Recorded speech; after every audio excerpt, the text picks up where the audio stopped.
everyone, and welcome to this episode of The Marketing Informer. With me today is Katy Severance, um, who I will let her introduce herself in a moment, but she is a friend, network contact of mine from cybersecurity marketing back when I was working in the vendor. We met through Slack, and she has graciously agreed to talk LinkedIn social media with us today. So, Katy, introduce yourself. Tell us who you are, where you are now, and what you do. Sure. So I'm Katy. I met Matthew, as he mentioned, through the cybersecurity marketing group. Um, I would classify myself as a lead gen marketer, particularly concentrated in social media. And currently, I work for Risk Connect Inc. And I'm a digital marketing manager there who is responsible for social media. Awesome. Okay. So, as a social media major topic of interest, concern, consternation among B2B technology marketers. We all use it. A lot of it we don't really know very well. But Katy, so to start with, obviously we're focusing in on LinkedIn here because that's where B2B tech mostly is. So I guess really what tips would you have for vendors who are looking to kind of optimize their LinkedIn company page and really make the most out of it? Yeah, that is a great question. So I got started with LinkedIn company pages about 3 years ago.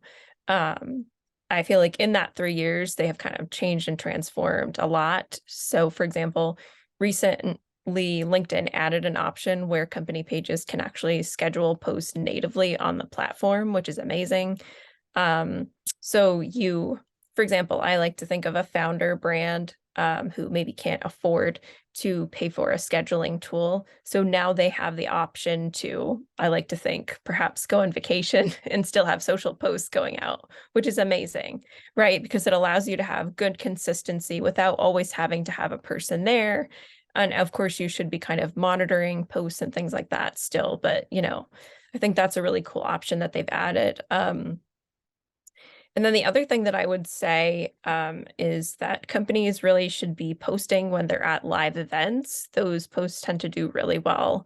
So, for example, we were at RIM's Risk Worlds this week, earlier in the week, and we did some photo posts and a video post. Um, and those got really good traction. And I've kind of seen that at different organizations that I've been at. Make sure you're kind of using the tags for the event. Um, so meaning like tagging the actual company who has the conference putting on it, and then also using the hashtags that kind of are applicable to that conference as well. And so that kind of helps them get seen by people there. Another thing you can do is like while you're at the conference, have say a video or a post that mentions what booth you're at so that people will go to your booth when they're at the conference, and it kind of helps social, but then it also helps, your event as well. Um, Another thing that I would suggest is really kind of having a good quality LinkedIn banner. I always like to say you should have a graphic designer.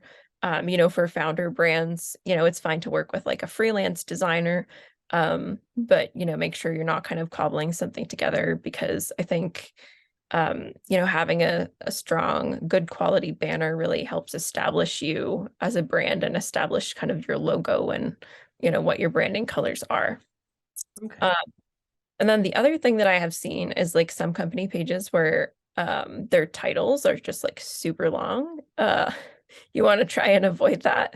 Um, because I would say that other companies, if you partner with them, are going to be less willing to kind of tag you in posts and things like that, just because it takes up, half the copy.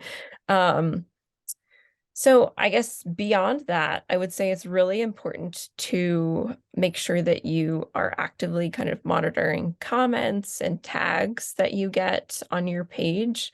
I'm really passionate about kind of making sure that comments and responses to company tags are really personalized. So for example, we had some new employees start this week and they tagged us in a post. So I made sure that the company page responded and, we're so excited to have you join our team. You want to kind of create a feeling with the way that you respond to posts. And I feel like what a lot of companies have done over time is kind of like ignore comments. But what I have found is if you do that, if you just kind of like them and you don't really respond, it's kind of like if you talk and no one responds, then they'll stop talking, right? And so it's the same thing with comments. And comments are really the, I guess, ultimate form of engagement. There's no higher form of engagement really than a comment. So it's important that you kind of are monitoring those. So for me, I like to look at them at least twice a day, Monday through Friday. But really, the faster you can respond, the better. I'm grateful that the company page I work for, I don't get like customer complaints or anything like that. But I know for LinkedIn pages that are more on the B2C side, they tend to see some stuff like that. So Is that just the nature of where social media has like replaced the customer support department in some? yeah, yeah, that's a good question. So I actually recently I started at my current role in April, and in March 2023, I had interviewed for a role at a MarTech company who actually was looking for a social media person whose like sole job was to respond to like customer complaints. And their thing was like they really want you to kind of know their product and know how to respond to these customers, which as far as I'm concerned, that's like a whole other thing, right? Because you really need to know what to say to people. Um, so yeah, I think that's really unique. And there could be perhaps some like customer support people who end up becoming social media people because they come to it with that customer knowledge background. And then, they can learn the social media. So Okay. All right. I did want to talk a little bit. I've heard the term founder brand kind of spread around a little bit. So give me like the 10-second, 30-second explanation really of what we're talking about when we talk about a founder brand. sure. So when I first got started on LinkedIn in 2019, I ended up launching a freelance marketing business. So I generally think of founder brands as freelance 1 to 2, maybe 3-person companies. They have a really small budget. Um, but their client list could be kind of as big as they're capable of holding. And generally most of these brands that I'm thinking of, they generate leads on LinkedIn. Okay. And that is that something like with LinkedIn, especially, you're seeing that be a decent source of lead generation in B2B tech, or just sort of is that more like B2B services where that's more of a lead gen engine? Yeah, I would say that. So, for example, I have a friend who has an IT consulting company, um, and they are what I would consider a founder brand, and they generate active leads on LinkedIn. They, of course, have other sources of leads. You should never have just one source of leads, but Mhm. they do generate a lot of their leads on LinkedIn. Um, and I guess what I would say is like the unique characteristic about a founder brand is like you and kind of so you can use a company page, but you often also will use a personal page to also kind of create leads. And so you kind of put both together in order to, um, I guess, generate like a full lead list. Mhm. So usually they're posting on their personal page, probably Monday through Friday, and then they might post on the company page with some separate content, maybe 3 times a week. Okay. Is there, I mean, this is always the constant sort of thing. Like, is there a posting frequency that works on LinkedIn, especially from like a company perspective? Yeah. So, I mean, I would personally suggest that you're posting Monday through Friday if you're a company page. And now that they have the scheduling feature, I would say, if you don't have the time to be, actively posting, live, use the scheduling feature. But I think consistency is really important because you really want to kind of establish a relationship with your audience. Um, and I worked with sort of like social media professionals in the past who were like all over the place with like what time they release stuff. I am kind of a stickler for time on posts because I feel like you want your audience to see your posts generally at a similar time every day and they kind of get used to that being part of their routine. And LinkedIn, like their algorithm will then kind of keep serving that to you generally at the same time when it comes out. So if you're posting something at like 9:05 Eastern time every day, you go long enough, the LinkedIn algorithm is just going to continue to serve that up. Is that accurate?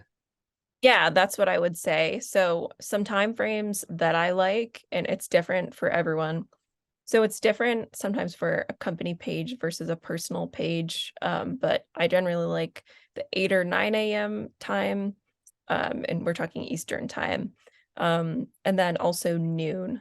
And if you can't do like those earlier times, I would say a 3 p.m. Don't post later than 3 p.m. If you post later than 3 p.m., no one's seeing it. And I'm not talking those one-off posts because I think the other thing is like, if you have something impactful to say and it's just at a random time of day, don't not post it because you wanna always post at the same time. I've had posts that have done well for me at, say, I don't know, 2:35, you know, but I consider that, like, extra content on top of, like, what I'm posting every day. Okay. So like have something scheduled or something like standard that goes live all the time. And then anything else is just awesome, great, but you don't have to. Yeah, exactly. And even with the scheduled posts, I think that like there's this misconception perhaps with people outside of social who think it's just to set it and forget it. If it's set it and forget it, your post won't do well. So you need to like schedule the post, but then be in the platform at that time, monitoring the comments, responding to people, making sure nothing went wrong with your, scheduled post. And I really think that's important. One thing I have heard that's kind of like a, I guess, tip is if you edit your LinkedIn post soon after it's gone live, sometimes LinkedIn won't show it to as many people. And by soon after, I mean like within like the next hour. So if you posted it at 8 a.m., if you need to change something, you might want to wait until like 9, depending on, how significant the change is. Okay. Right.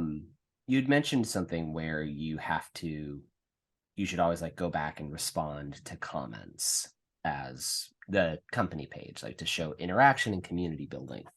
Um, do you have any tips on kind of how to frame that out? What comments you should ignore, if any? Um, just curious about that. Yeah, so my best advice is in general, don't ignore any comments. I have on Instagram, not LinkedIn, but on Instagram, I don't know why they have a lot of spam comments on that platform. So those are the comments I ignore, but then I use the little there's a feature to report them. Mhm. So I would say those are the ones, don't respond to them. And then if you report them, the platform will kind of make them disappear. Okay. But even if you have, say, like, if you had a negative a comment, so what I would do in that scenario is I would partner with, say, my VP of marketing, and together we would craft a response. I would not advise marketers who, aren't at a point where they're comfortable to respond to those on their own, especially if they're managing a company page, because it's really critical that you respond in the right way, and also that you know who that person is. I mean, for example, me looking at that, having started in April, I might not know who that person is, but my VP of marketing probably would, you know? Okay. So I think it's important to kind of involve people in the situation of a negative comment. And then with, the positive comments, I kind of like to respond to those and show like excitement that, for example, we had someone who said, "Oh, we loved your booth setup." Um, at the conference that we were at this week, and we responded and said, "Oh, thank you so much, and we'll be sure and let the designer know." So then I, took a screenshot and sent it to the designer and said, "Hey, we're getting, positive feedback on this." So I love those kind of comments. Oh, cool. Um, what else? Because this is interesting because this is a topic that it's so critical. Everyone's thinking about and everyone's on, especially in tech. Are you seeing in terms of trends now? You post fairly frequently yourself on social media. Have you seen like kind of switching this a little bit on a personal level? Like, how does your activity as a person on LinkedIn improve your basically acting as a company on there, or does it? Yeah, so I think it really does. There's multiple aspects. So I always like to think of it as it's important for me to have my own presence and to have my own content as a social media manager because it allows me to understand how things are performing on the platform, kind of like background knowledge. And then also, I mean, like we hear this word like influencer, right? And I like to think of things kind of as more of like a thought leader on LinkedIn. Um, I feel like having a social media manager or at least a member of your social media team that has a presence. So, like for example, I have 7,000 followers on LinkedIn. If you do a reshare of one of your company page posts, then that's being seen by all of those people, additional to obviously the followers of the company page, and I think that's really important. At my last company, our head of cybersecurity, um, actually had a really great presence, and we were able to kind of collaborate with him often on posts, um, because I do think that presence matters. I've been asked by people, "Oh, like, would you ever wanna hire, like, an influencer for a company page?" Me personally, I wouldn't wanna do that, and, I feel like with influencers, you can't control what they'll do in the future, um, and that's scary when you're a company page. I mean, like, just thinking about some of the influencers that have represented these various brands and kind of what has gone down with, some of these people, you just never know what people are gonna do or say, especially if they don't work for the company. So if they work for the company and they're, kind of like you've built up trust with them, I think that's one thing. Hmm. But if they're just, like, someone that you're contracting, like in the case of an influencer, it's just very different kind of hands-off approach. Right. So, um, say a LinkedIn company, say a company that's on LinkedIn is going to go that route of working with influencers. Um, what tips would you have for them kind of in the future, making sure like they're not having a negative impact on their company brand? Yeah, so, I mean, I would say and granted, I have not hired an influencer, but I would say that you really wanna vet people. You wanna look at what they post on their own platform, how many followers they have, but then deeper than the followers, I think it's about, how do they kind of carry themselves on social media? Do they have like a super casual tone, but maybe you guys don't usually post casually. So you have to think, okay, if they were to post this on our behalf, they'd probably change a lot of stuff, and make it super casual. So you have to be aware of that. Then the other thing you want to think about is like, I guess, do they tend to share, for example, political opinions? It might not be a good idea to kind of lean on someone that's sharing political opinions just because, as we know in the world that we're living in, political opinions can be so kind of, sidelining. And I think it's important, in my opinion, that companies kind of stay away from that sort of thing on social. It's important to kind of, I guess, with company page posts, it's not just about, like, the company's values, it's also about, like, the values of the clients that you already have, you know? So you wouldn't wanna hire an influencer that, could say something that could, I don't know, offend one of your existing clients or, something like that. Okay. All right. Yeah, this is fantastic advice. in the last couple of minutes, and just because I always like I always like this type of question when I hear it on other podcasts. If you were not doing what you are doing now, what would your job be? Like, what's your dream job?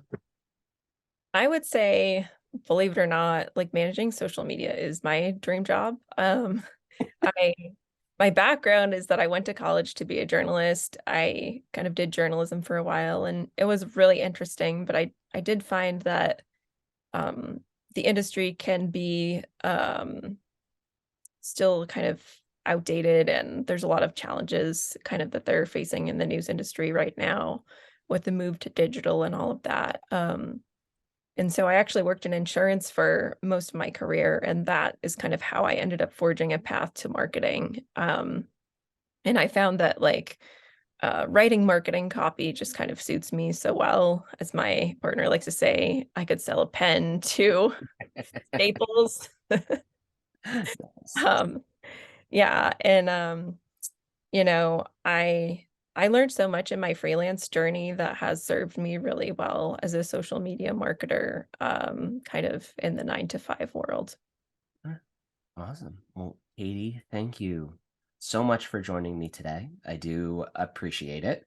And everyone, I guess, like, subscribe, listen for more episodes of this as I talk to more marketers. And if you are interested in being a guest on the Marketing Informer, please reach out to me. I am on LinkedIn.